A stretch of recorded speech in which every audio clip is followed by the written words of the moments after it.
पहले क्लोज था, अब इसको हमने रीओपन किया है। सो एक क्लोज्ड केस को दोबारा रीओपन करके पिछले तमाम हकाइक को छुपाना ये फेयर ट्रायल के मुनाफी था। सलमान साहब ये क्लैरिफाई कर दीजिएगा, क्या ट्रायल चलता रहेगा और सिर्फ डिसीजन से रोका गया है? देखिए, अब ट्रायल इसलिए नहीं चल सकता क्योंकि ये है ही आखिरी गवाह।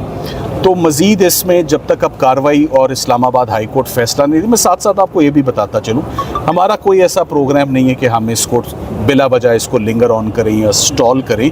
ये आइंदा तारीख पर नैब अपनी असिस्टेंस दे दे, हम अपनी असिस्टेंस दे दें। हमने तो कभी भी जब असिस्टेंस की बात हुई है हमेशा दी है। तो इंशाल्लाह नैब आ जाए, हम आ जाएंगे। मगर मेन बात ये कि बुध वाले दिन जो नीचे अलकादर ट्रायल है, अब उसमें फ़ैसला सुनाने से ट्रायल कोर्ट को रोक दिया गया और स्टेज वही आ चुकी है जो फ़ैसला सुनाने वाली है।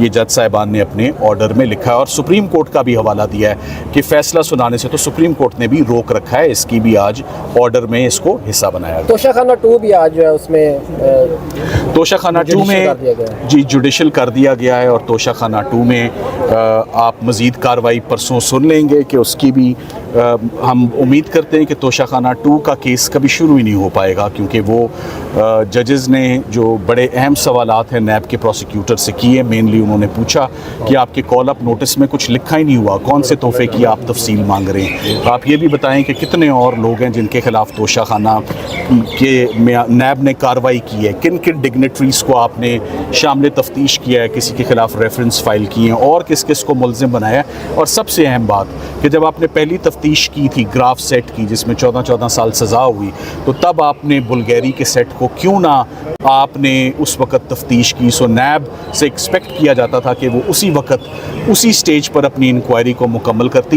ये छोड़ कर क्यों रखता है एक पार्ट को, एक सेगमेंट को, कि जब एक केस से बरियत का टाइम आता है, रिलीज़ का टाइम आता है, तो उसी का एक छोड़ा हुआ एक पार्ट, एक सेगमेंट की बुनियाद पर एक नया केस जो है वो चलाया जाए। इन तमाम नुकात पर अब मेरा ख्याल है कि परसों एक बड़ी मुफस्सल और जामे हेयरिंग जो है वो यहाँ पर हाई कोर्ट में होगी।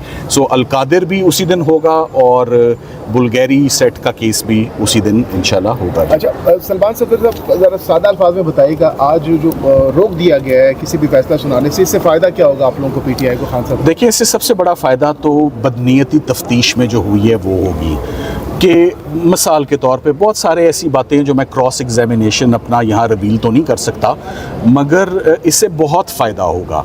एक केस जैसे जज साहिबान ने एक गुलाम सरवर सिंधु के केस का हवाला दिया, अनरिपोर्टेड जजमेंट है कि उन्होंने कहा कि हमने इस केस में इस बात पर इंक्वायरी में हमने बेल दे दी कि ये केस पहले इंक्वायर हुआ और इंक्वायरी क्लोज़ हुई, और हमने इस बात पर भी किया कि पहले अफसरान के ख़िलाफ़ डिपार्टमेंटल एक्शन और इंक्वायरी क्यों नहीं हुई। तो इसके बड़े फार रीचिंग कॉन्सिक्वेंसेस हैं।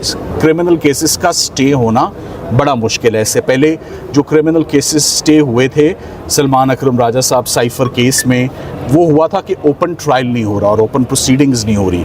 आज का केस इस बात पे हो रहा है कि तफ्तीशी को कुछ अहम रिकॉर्ड मंजर आम पर लाने से रोका जा रहा है और जज साहब ने वो हमारी दरख्वास्त जो खारिज की है, अब हमने आज बाज़ाब्ता तौर पे उस पर बेंच को इंगेज किया है। इंशाल्लाह परसों इस पे हेयरिंग होगी। फौजी अदालतों में कहा जा रहा है खान साहब का केस लेके जाया जाएगा। ये भी ऐसी कोई मेरे इल्म में बात नहीं है। Thank you. वैसे चलाया जा सकता है साहब का फौजी अदालतों में केस?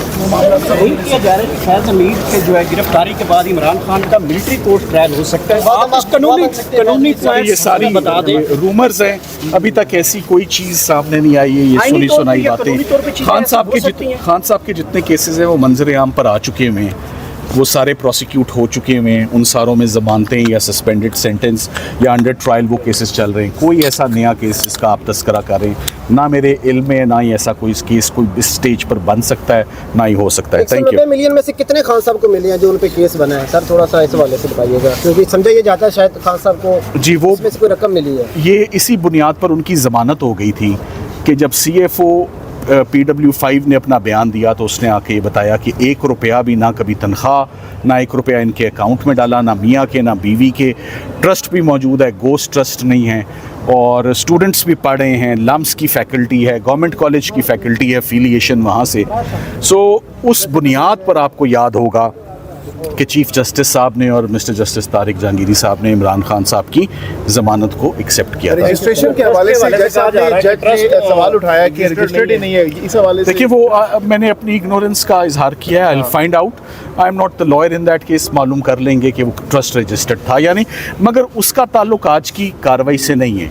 ट्रस्ट का रजिस्टर होना ना होना एक और बात है, मगर आईओ का पिछली केस, इस केस को एक दफ़ा पहले इन्वेस्टिगेट करके इसको पहले क्लोज करना, वो सारी रेलिवेंट है।